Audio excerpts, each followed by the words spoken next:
State news, सच है तो दिखेगा। नमस्कार, स्टेट न्यूज में आपका स्वागत है। बुलेटिन की शुरुआत करते हैं खास खबरों के साथ। प्रदेश को हरा भरा बनाने के लिए पहले तो नर्सरियां लगाई जाती हैं और उसके बाद उसी नर्सरी को वन रक्षक कटवाने में कोई कोर कसर नहीं छोड़ रहे हैं। कुछ दिन पूर्व ही नर्सरी में बनी हुई अच्छी लकड़ी अब बर्बाद हो रही है। यह पूरा मामला इछावर वन परिक्षेत्र के कनोरिया बीट का है। इसका अंदाजा स्क्रीन पर चल रही तस्वीरों को देखकर ही लगाया जा सकता है कि वन रक्षक इस नर्सरी को बर्बाद करने में लगे हुए हैं और यह लगता है कि वन रक्षक इसकी देखभाल भी नहीं करते हैं। अगर वन रक्षक इसकी रक्षा करते तो इन पौधों पर कुल्हाड़ी नहीं चलती।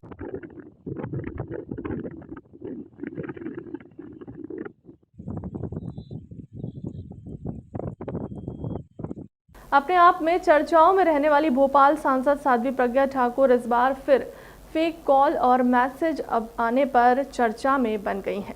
भोपाल से बीजेपी सांसद साध्वी प्रज्ञा सिंह ठाकुर को फेक नंबर से मैसेज आया है। इसके लिए लोकसभा अध्यक्ष ओम बिरला और उपराष्ट्रपति वेंकैया नायडू के फोटो का इस्तेमाल किया गया है। 3 महीने में सांसद को दूसरी बार इस तरह से फंसाने का प्रयास किया गया है। इससे पहले उन्हें अश्लील वीडियो कॉल आए थे। सांसद ने इसकी शिकायत भोपाल क्राइम ब्रांच से की थी। हाँ, ये इस तरह से डीपी जो है कई बार भ्रमित करने के लिए आरोपी लगाते हैं और किसी अन्य व्यक्ति की डीपी इस्तेमाल करना भी अपराध है और उस पर कोई भी इस प्रकार का कॉल करना और विशेषकर अगर महिला के साथ होता है तो गंभीर अपराध की श्रेणी में आता है। इसमें पुलिस द्वारा कार्रवाई की जाएगी। अभी ये जानकारी प्राप्त हुई है कि एक फेक कॉल आया है और उसकी संबंधित रिपोर्ट भी क्राइम ब्रांच में की गई है। पुलिस उसकी जांच करेगी और जो भी उसमें अपराध बनता है, अपराध दर्ज करने के पश्चात आरोपी की गिरफ्तारी की जाएगी। अपना रौब दिखाने के लिए युवक ने हवाई फायर कर दिया। ये मामला कोईफिसा इलाके का है। बताया जा रहा है कि आपस में दोस्तों के बीच किसी बात को लेकर कहासुनी चल रही थी। इसी दौरान आलोक कुमार उर्फ बंटी ने फायर कर दिया। कोईफिसा पुलिस कर रही है मामले की जांच। भोपाल में बदमाशों के हौसले बुलंद होते जा रहे हैं। आए दिन बदमाश अपना रौब झाड़ने के लिए फायरिंग कर देते हैं। ताज़ा मामला कोईफिसा इलाके के वाटिका रेस्टोरेंट का है, जहां आलोक कुमार उर्फ बंटी ने दोस्तों की मामूली बहस में हवाई फायरिंग कर दी। हाँ, 7 तारीख की दरमियानी रात की घटना है और वाटिका रेस्टोरेंट में आलोक सिंह उर्फ पिंटू, जो नजीराबाद थाने के गांव का रहने वाला है और यहाँ पीपल्स मॉल के पास में रहता है, उसके द्वारा भावावेश में आकर के हवाई फायर किया गया था, जिस पर से तत्काल में शिकायत थाने को पहुंची थी। थाने की पार्टी के द्वारा जा कर के बजह सबूत वो जो पिस्टल है, एक जो कारतूस चला हुआ है उसका खोखा और 4 अन्य जिंदा कारतूस बरामद किए गए थे और अपराध धारा सदर 336 का मामला पंजीबद्ध कर लिया गया था। आरोपी को गिरफ्तार कर लिया गया था। प्रकरण को न्यायालय प्रस्तुत किया जाएगा। सर, क्या इसमें पूर्व में इसके कोई आपराधिक रिकॉर्ड है आरोपी के? नहीं, ऐसे पूर्व के अभी कोई आपराधिक रिकॉर्ड नहीं है, लेकिन उसके द्वारा जो उस दिनांक को हरकत की गई है वो अपराध की श्रेणी में है, इसलिए प्राथमिकी दर्ज कर ली गई है और आरोपी को गिरफ्तार कर लिया गया। सर, क्या उससे पूछताछ की गई? ये पिस्टल उसके पास कहाँ से है? क्या आगे जो थी लाइसेंसधारी पिस्टल? नहीं, उसके वो लाइसेंस ही दारान है और उसके लाइसेंस को रद्द करने के लिए भी रिपोर्ट भेजी जा रही है और बाकी आगे की सारी वैधानिक कार्रवाई की जा रही है। बैरसिया में अतिक्रमणकारियों ने चारों ओर मुख्य मार्गों पर अवैध गुमटी रखकर अतिक्रमण कर रखा था, जिससे बैरसिया एसडीएम आदित्य जैन के निर्देश से नगर निगम सीएमओ राजेश सक्सेना और नगर पालिका के कर्मचारी पुलिस प्रशासन द्वारा जेसीबी को मशीन और ट्रैक्टर ट्राली से अतिक्रमण हटाने की मुहिम जारी है। हम आपको बता दें कि नरसिंहगढ़ रोड भोपाल रोड विदिशा, जहां मुख्य मार्ग है, बड़े वाहनों का आवागमन निरंतर रूप से होता है, वहीं पर अतिक्रमणकारियों ने अवैध गुमटी बनाकर रखी हुई थी, उनको हटाया गया और यहां मुहिम निरंतर रहेगी। अब तक बैरसिया नगर निगम का अतिक्रमण पूरा हट नहीं जाएगा।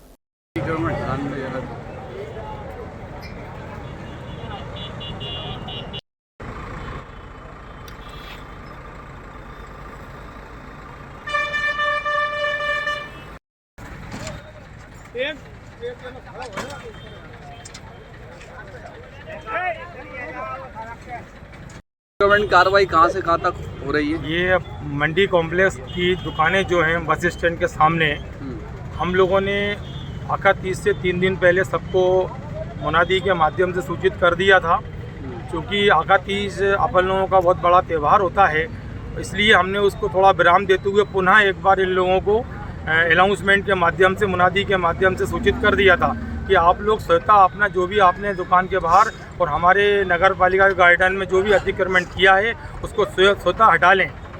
आज लगभग 50% के आसपास अतिक्रमण हट गया है। बाकी अतिक्रमण हटाने के लिए हम नगर पालिका दल बल के साथ में हमारे RSI, सेंट्री इंस्पेक्टर, पूरा स्टाफ, स्वच्छता की टीम, सब लोग आज अतिक्रमण हटाने आए हैं।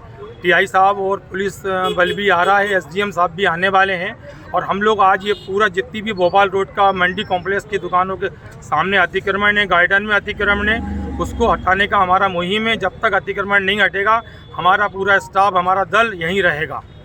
संसार की समस्त देवी स्वरूपता माताओं को विश्व मातृत्व दिवस की हार्दिक शुभकामनाएं।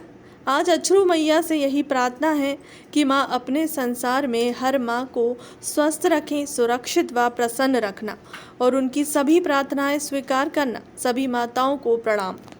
प्रदेश में 42 लाख बालिकाएं बन गई हैं लाडली लक्ष्मी।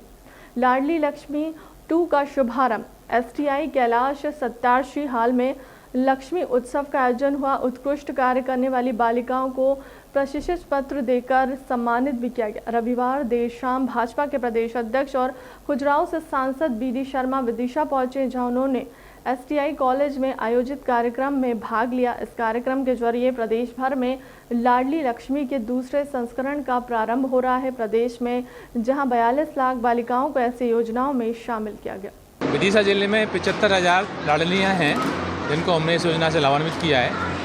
आज माननीय मुख्यमंत्री महोदय द्वारा लाल परेड ग्राउंड से पार्ट 2 लाडली पार्ट 2 को प्रारंभ किया गया, जिसमें वो 25,000 रुपये की सहायता देंगे। 2 किस्तों में जाएगी। जब लाडली 12वीं पास करके निकलेगी कॉलेज में जाएगी तो 12.5, और जब वो पूरा अपनी डिग्री ले लेगी तो 12.5 दिया जाएगा। इसके अलावा भी अगर वो किसी भी तकनीकी संस्थान में, मेडिकल में अगर जाती है तो जो लाडली है उसकी पढ़ाई का पूरा खर्चा मध्य प्रदेश सरकार उठाएगी। इसी पार्ट 2 कार्यक्रम का प्रारंभ करने के लिए आज माननीय मुख्यमंत्री जी ने कार्यक्रम रखा था। विदिशा जिले के लिए बड़े सौभाग्य की बात है कि प्रदेश अध्यक्ष माननीय सांसद भी हैं जो BD शर्मा साहब ने विदिशा से जुड़े थे और पूरे प्रदेश को विदिशा से ही उन्होंने संबोधित किया था। आज उन्होंने संबोधित करके इस पूरे कार्यक्रम का विधिवत शुभारंभ किया है और जो पार्ट 2 अब लाडली आगे बढ़ रही है और हमारी जितनी भी लाडली लक्ष्मी है, पूरे 42 लाख लाडली हैं प्रदेश में, इनको इस पार्टी योजना का लाभ मिलेगा।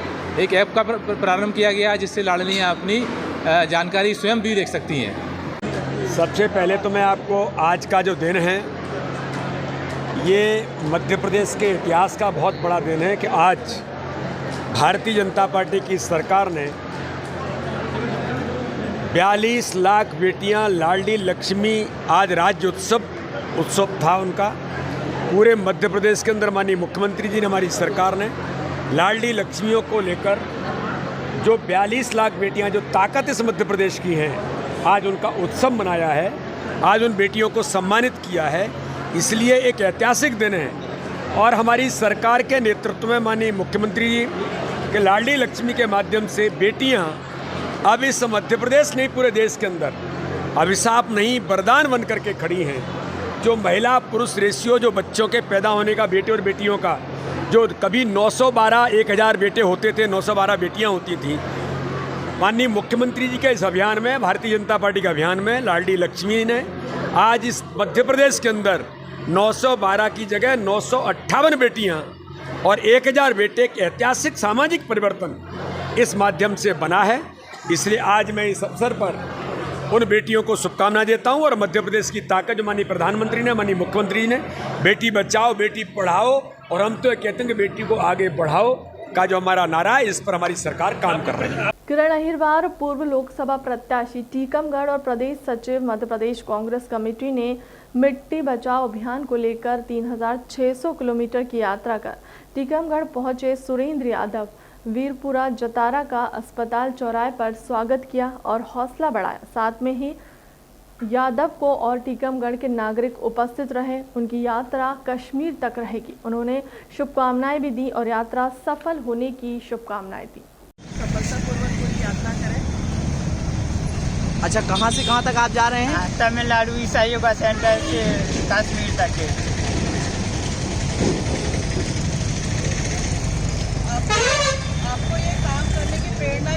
कि आपको कैसे लगा कि मैं ये साइकिल इस तरह से यात्रा करूं? जिस तरह से आज मिट्टी को देखते हुए और सदगुरु ने जो कार्य इसको लॉन्च किया है शिव स्वास्थ्य से, तो लगा कि सदगुरु पूरे विश्व में भ्रमण कर रहे हैं, तो क्यों ना हम अपने देश में ही भ्रमण किया जाए। तो कई लोगों ने इस पर प्रतिक्रिया की कि ये संभव नहीं है। तो फिर दिमाग में आया कि बचपन से बौद्ध को पढ़ा, राम को पढ़ा कि उन्होंने पूरे विश्व की और पूरे देश की कैसे यात्रा की है। उस समय तो मतलब कुछ भी इतना संभव नहीं था, जंगल थे, कुछ रोड था, और आज तो हर चीज़ संभव है। तो जब ये सब कुछ कर सकते हैं तो उसको प्रेरित और उसको हम मानना है कि हम उनके कदमों में चलें, है ना। और जैसे तस्वीर रख के पूजा तो कोई भी कर सकता है, लेकिन उनके काम को आगे ले जाना ये काम जरूरी है।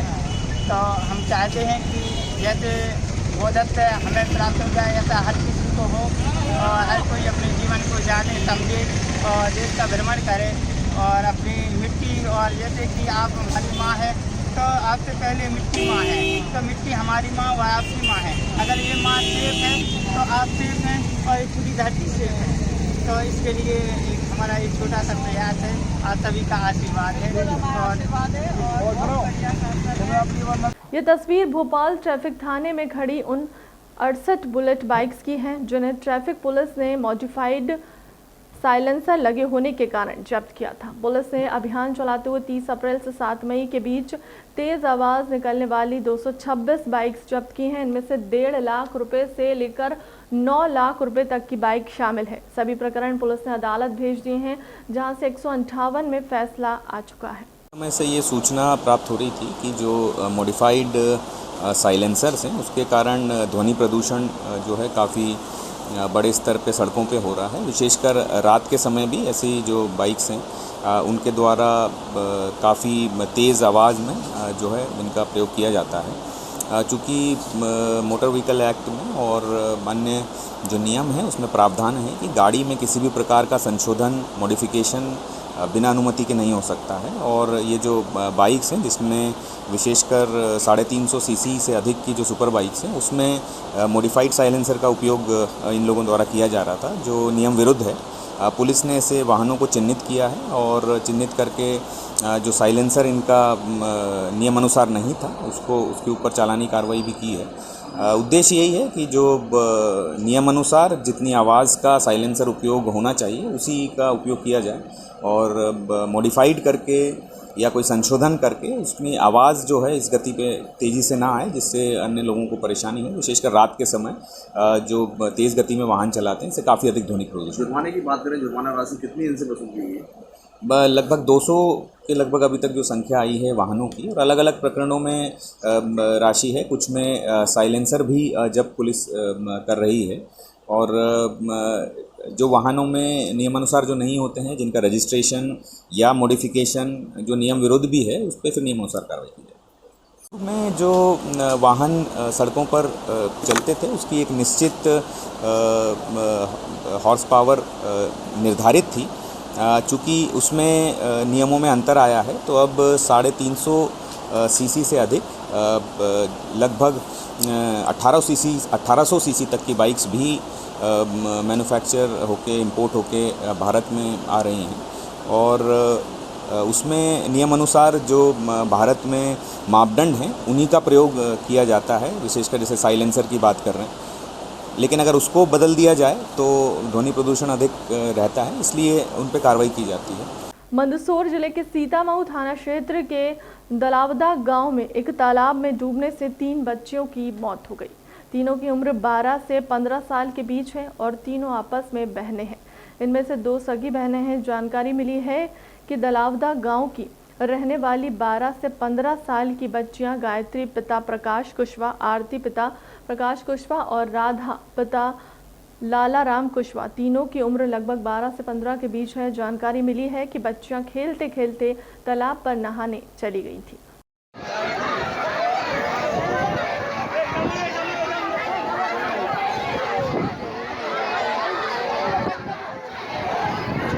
सर, ये घटना सुबह पहले 8:30 बज रही थी। उस टाइम घटना घटी सर ये, और मैं जो सामान लेने आ रहा था तो पास में मेरा दोस्त है घनश्याम कुशवाहा, उन्होंने मुझे बताई तो मैं दौड़ के तालाब के पास में गया तो वहाँ छोटी छोटी बालिका खड़ी हुई थी। उन बालिका ने मुझे बताया कि वो छोटी जो बालिका थी, मेरी जो छोटी बहन थी, उसके मानसिक रूप से थोड़ी सी ऐसी थी, तो वो तालाब के पास में चली गई, नहाने गई थी सब, तो पास में चली गई तो अंदर चली गई वो, तो उसको बचाने के चक्कर में 2 बहनें भी अंदर चली गई तो दोनों डूब गई सर। कितने बजे गए थे नहाने के लिए घर से? सर ये समथिंग 8:30 बजे घर से निकली थी सुबह।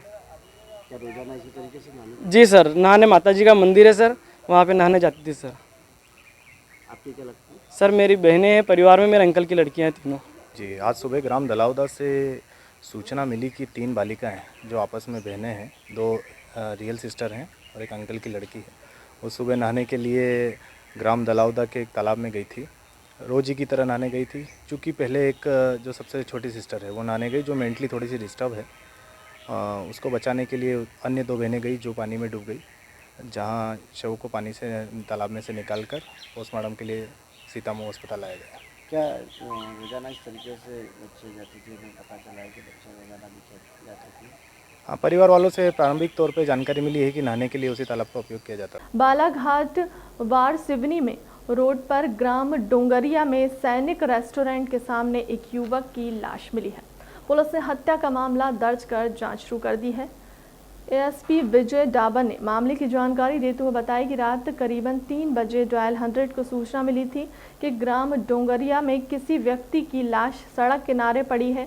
सूचना पर वारासिवनी पुलिस टीम ने आवश्यक कार्यवाही कर शव को पोस्टमार्टम के लिए सिविल अस्पताल वारासिवनी भिजवा दिया गया है। मृतक की पहचान यशवंत माहुले के रूप में हुई है, जो ग्राम कायदी का रहने वाला है और अपने भाई की शादी में शामिल था। आपका लेकिन एक बार क्या घटना हो? जो मृतक है आपका कौन लगता है? साला। क्या घटना हुई थी रात में? वो सर पता नहीं, पर ये मैं गया था, मैं भी बारात में गया था वहाँ पे। ये मेरे से आकर के 5 मिनट पर मिला, मेरे साथ में खड़ा था बस।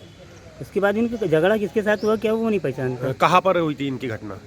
ये घटना के बारे में पता नहीं सर। नहीं, झगड़ा किसके साथ हुआ था इनका? झगड़ा भी पता नहीं मेरे को सर, किसके साथ झगड़ा है, क्या हुआ है।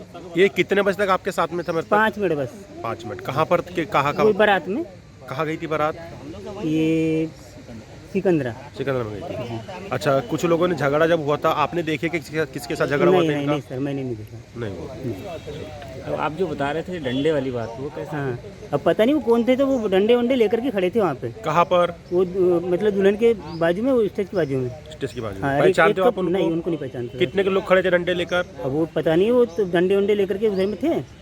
कितने लोग थे फिर भी? मैं 2 जन को देखा सर बस। 2 जन। वारासिवनी रोड है, जो बालाघाट वारासिवनी रोड है, कायदी से लगभग 1.5 किलोमीटर आगे एक यशवंत माहुले निवासी जो कायदी का रहने वाला है, इसकी सूचना मिली थी कि इसकी बॉडी रात में 3 बजे करीबन वहाँ पर पड़ी हुई है, जिसमें डायल 100 स्पॉट पे पहुंचकर उसकी लाश को लेकर आए थे, बॉडी को लेकर अस्पताल पहुँचाए थे।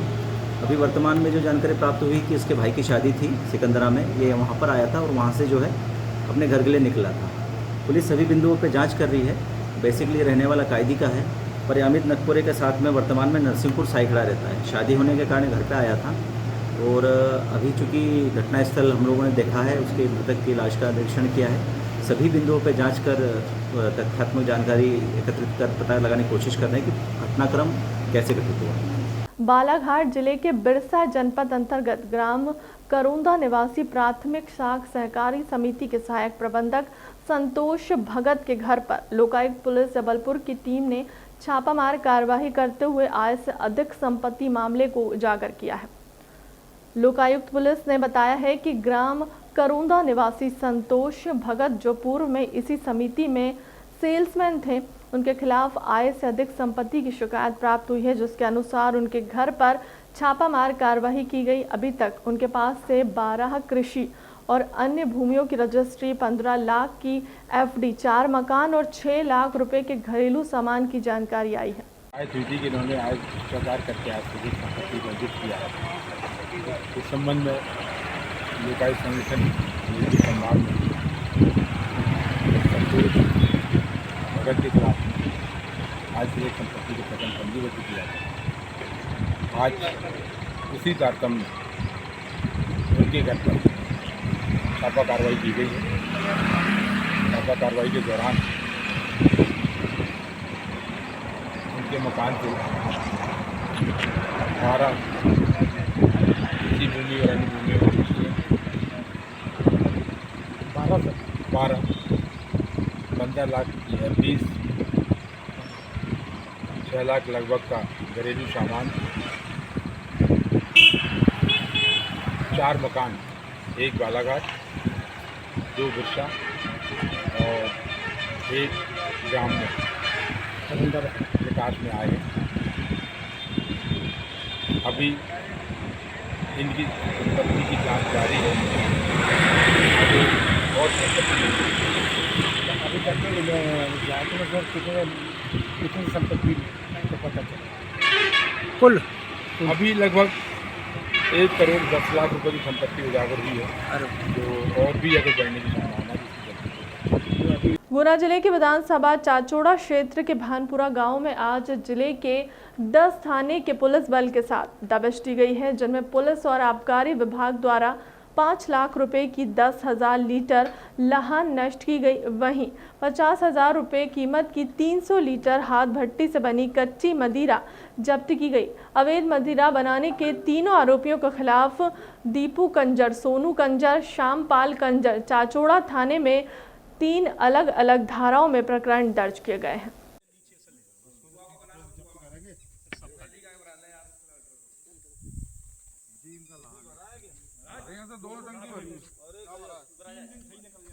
विश्व थैलेसीमिया दिवस के अवसर पर किया गया रक्तदान। अखिल भारतीय तारण तरण दिगंबर जैन युवा परिषद ने किया रक्तदान। विश्व थैलेसीमिया दिवस के अवसर पर रविवार को अखिल भारतीय तारण तरण दिगंबर जैन युवा परिषद ने राष्ट्रव्यापी रक्तदान दिवस रक्तदान कर मनाया। शिविर का आयोजन खरी फाटक रोड तारण तरण जैन मंदिर में किया गया है। रक्तदान कार्यक्रम में बड़ी संख्या में तारण तरण दिगंबर जैन समाज के महिला पुरुषों युवाओं ने रक्तदान किया। मिसेस बानी जैन, अभी कार्यक्रम हो रहा है, क्या है बताएं? ये थैलीसीमिया से जो बच्चे हैं उनके लिए ब्लड डोनेट कैंप लगा है। तो आपने ब्लड किया, आप कैसा महसूस कर रहे हैं? बहुत अच्छा लग रहा है। लोगों को क्या प्रेरणा देनी चाहिए? सबको करना चाहिए, एक बार करके देखना चाहिए, अच्छा लगता है। तरण युवा परिषद द्वारा विश्व थैलेसिया दिवस के अवसर पर यहाँ पर ब्लड डोनेशन का कार्यक्रम रखा है। बहुत ही पुनीत कार्य यहाँ पर युवा परिषद द्वारा किया जा रहा है। प्रदेश में लगभग 16 स्थानों पर ब्लड डोनेशन आज किया जा रहा है। वास्तव में रक्तदान से बड़ा महान कार्य कोई होता नहीं है। थैलेसीमिया से पीड़ित जो बच्चे रहते हैं उनके परिजनों के दिल से आप पूछो, जब उनके परिवार के लोगों को जब ब्लड की आवश्यकता पड़ती है बच्चे को, तो कई बार उनको ब्लड के अभाव में भटकना पड़ता है। ये उन बच्चों के लिए ये रक्त जो है जीवन दान देने का काम करेगा। मेरा नाम अनिल कुमार जैन है। मैं तारण तरण चैत्यालय खरी फाटक का महामंत्री हूँ। आज कार्यक्रम रखा गया है इसका, आज थैलेसीमिया दिवस के विश्व थैलेसीमिया दिवस के अवसर पर आज श्री तारण तरण युवा परिषद ने अखिल भारतीय स्तर पर रक्तदान शिविर का आयोजन किया गया है। क्योंकि थैलेसीमिया से पीड़ित बच्चों को हर 8 से 15 दिन के अंदर ब्लड की आवश्यकता पड़ती है और समय पे उन्हें अगर ब्लड नहीं मिल पाता है तो इससे क्या है, बच्चों की जान को खतरा रहता है और समय पर उन्हें ब्लड उपलब्ध भी नहीं हो पाता है। इसीलिए हम लोगों ने ये आह्वान किया है कि भाई सब ज़्यादा से ज़्यादा रक्तदान करें, जिससे बच्चों का जीवन बचाया जा सके। फिलहाल के लिए अब तक की खबरों में इतना ही। देश दुनिया की तमाम बड़ी खबरों के लिए बने रहें स्टेट न्यूज़ के साथ। नमस्कार।